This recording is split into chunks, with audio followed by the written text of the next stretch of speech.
மங்கள பட்டினில் மணக்கோலம் விவாகா வழங்கும் சுபமுகூர்த்தப்பட்டு Chennai silk D நகர் வேளச்சேரி குரோம்பேட் மற்றும் திருவள்ளூர். மாண்புமிகு தமிழ்நாடு முதலமைச்சர் அவர்கள் இன்றைக்கு நம்மளுடைய தமிழர்களுடைய பாரம்பரியமான வீர விளையாட்டான ஜல்லிக்கட்டிற்கு உச்ச நீதிமன்றத்தில் நிரந்தரமாக தமிழ்நாட்டிலே ஜல்லிக்கட்டு நடத்தலாம் என்ற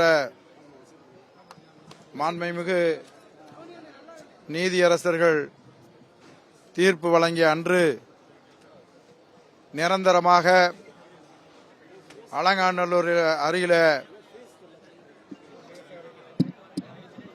தமிழர்களினுடைய பாரம்பரியமான வீர விளையாட்டான ஜல்லிக்கட்டிற்கு ஏறுதழுவுதல் என்ற அரங்கை அமைப்போம் என்று அறிவித்து 10 மாத காலத்திலே அந்த அரங்கை கட்டி முடிக்கப்பட்டு இன்றைக்கு மாண்புமிகு தமிழ்நாடு முதலமைச்சர் தளபதியார் அவர்கள் இந்த அரங்கை திறந்து வைத்து ஜல்லிக்கட்டையும் துவக்கி வைத்திருக்கிறார்கள். இந்த நிகழ்விலே அமைச்சர் பெருமக்கள், நாடாளுமன்ற சட்டமன்ற உறுப்பினர்கள், அதாவது காளை வளர்ப்போர், மாடுபிடி வீரர்கள், பொதுமக்கள், உள்ளாட்சி பிரதிநிதிகள், அதைப்போல பல்வேறு துறையினுடைய உயர் அதிகாரிகள் அனைவரும் கலந்து கொண்டார்கள்.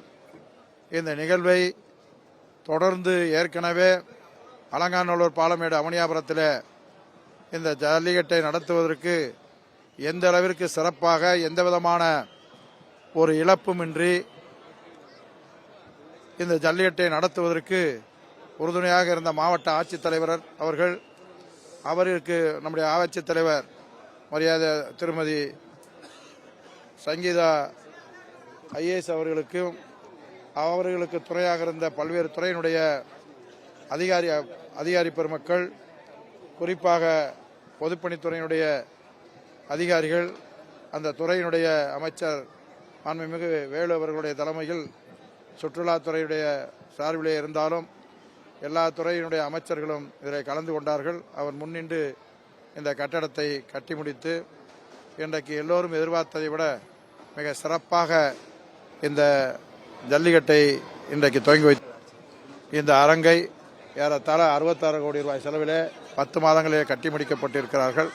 எனவே இந்த தொகுதியினுடைய சட்டமன்ற உறுப்பினர் தம்பி வெங்கடேசன் அவர்களும் இதில் முழுமையாக கலந்து கொண்டார். அதே போல எங்களுடைய உள்ளாட்சி பிரதிநிதிகள் பல பேர் கலந்து கொண்டிருந்தாலும் கூட குறிப்பிட்ட காலத்திற்குள்ளாகவே இந்த அரங்கை கட்டி முடிக்கப்பட்டு இன்றைக்கு இந்தியாவிலேயே ஒரு ஜல்லிக்கட்டுக்கென்று முதல் அரங்கமாக தமிழ்நாட்டிலே தான் இந்த அரங்கம் அமைக்கப்பட்டிருக்கிறது. இது இன்றைக்கு எந்த அளவிற்கு சிறப்பாக நடைபெற்றது என்பதனை நீங்கள் அறிவீர்கள். எனவே இதை நியாயமாக நேர்மையாக எது ஒரு ஜல்லிக்கட்டாக இருந்தாலும் எந்த நிகழ்வாக இருந்தாலும் நாங்கள் நடத்தி முடித்திருக்கிறோம் என்பதனை இங்கே இருக்கக்கூடிய தொலைக்காட்சி நண்பர்கள், பத்திரிகை துணை நண்பர்கள் நேரடியாகவே பார்த்திருக்கிறீர்கள். அதனால் எந்த விதமான பாகுபாடுவோ ஏற்றத்தழுவோ இல்லாமல் நிச்சயமாக தமிழக அரசு நடத்தியிருக்கிறது. குறிப்பாக மதுரை மாவட்டத்தில் ஆட்சியருடைய தலைமையில் இந்த ஜல்லிக்கட்டு சிறப்பாக நடைபெற்றிருக்கிறது.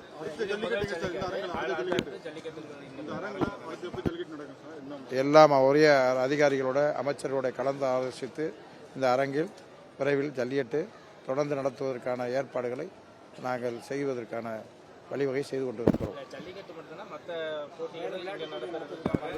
அதெல்லாம் துறையினுடைய அமைச்சரிடத்தில் கலந்து அவர்கள் என்ன முடிவெடுக்கிறார்களோ அதை நடைமுறைப்படுத்துவோம்.